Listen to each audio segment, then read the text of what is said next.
Alors là, on a vu dans le comment on évalue, on était sur les dispositifs, les différents types de dispositifs.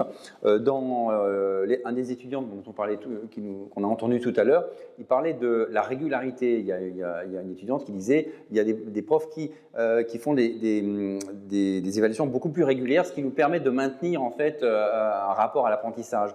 Alors, on n'en a pas parlé. Est-ce que vous pouvez dire 2 mots là-dessus sur la temporalité des évaluations? Est-ce qu'il en faut tout le temps? Est-ce qu'il en faut plusieurs fois dans un cours? C'est quoi? Comment on quantifie ça? Alors, en famille, par exemple. Alors, nous, c'est ce qu'on fait grâce à MyFairness Lab. Et donc là, c'est l'avantage de la technologie qui nous permet, en fait, de faire ça. Donc, à chaque cours, en fait? À chaque cours, à chaque fin de séance, ils vont avoir un challenge, un certain nombre de questions, avec une deadline, la séance d'après. Alors, ça a beaucoup d'avantages. Ça leur permet de pratiquer et d'appliquer ce qu'ils ont appris tout de suite, tant que c'est encore dans la tête. Ça leur met un peu une contrainte aussi pour se préparer pour la suite. D'accord ? Et donc là, on le fait d'une manière régulière et continue, sachant que, encore une fois, la note, elle représente 30% de la moyenne finale, et ils peuvent travailler sur une semaine. C'est-à-dire, on enlève la contrainte de vous devez faire votre quiz sur 1 heure, vous travaillez en fait comme vous voulez, vous organisez comme vous voulez. Vous pouvez travailler aussi ensemble, et ça aussi c'est un élément très important. Ce qui n'était pas le cas avant.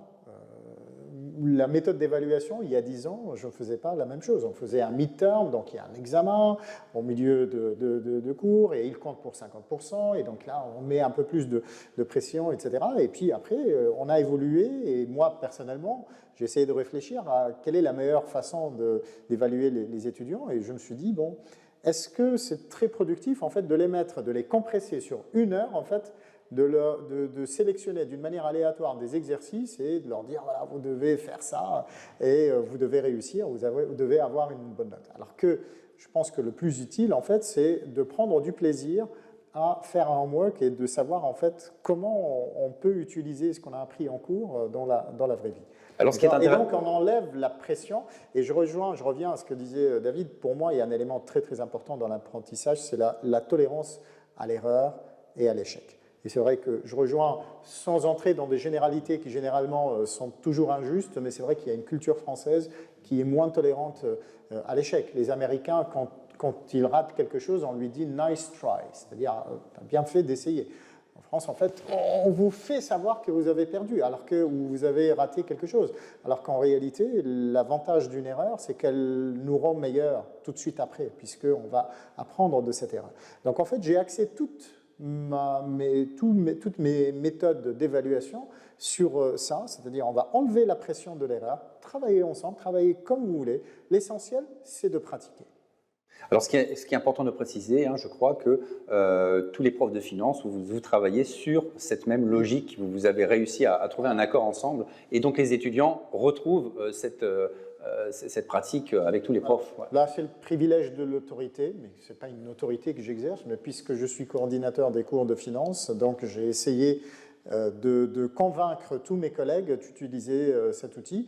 Tout le monde n'était pas partant au départ, mais après, ils ont vu qu'il y a une utilité. Et puis, il y a une utilité pour le prof, parce qu'en fait, il y a un gain de temps énorme. Et donc là, on parle de l'avantage du digital, c'est que cette plateforme, elle nous permet d'utiliser des exercices déjà existants. Les étudiants peuvent s'auto-évaluer par eux-mêmes. Et donc ça, c'est une économie de temps pour le professeur qui est assez considérable. Alors, merci beaucoup, ce qui nous permet d'introduire, Mais je voulais juste rebondir sur l'effet erreur positif que vous avez évoqué.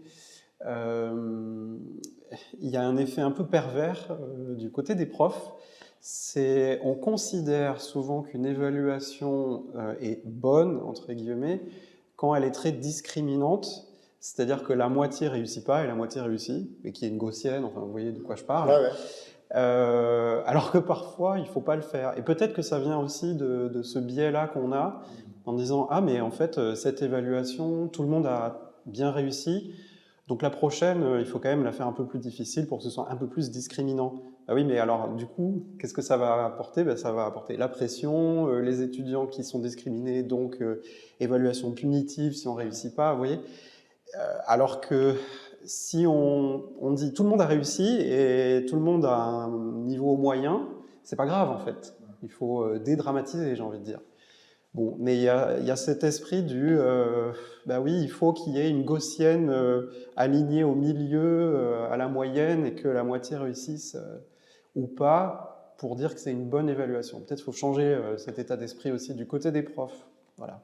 Donc il y a un changement presque dire de paradigme qui est en train de se faire. Est-ce que tout le monde partage ça? Je pense effectivement que je suis complètement d'accord et je rejoins notamment chez certains cuisiniers qui sont très la culture du concours. Il faut que ça soit très sanctionnant parce que sinon effectivement et quand on reprend effectivement les bases de la pédagogie, si on construit une séquence pédagogique, si les objectifs sont atteints par l'étudiant, ils sont atteints et tout le monde peut les atteindre.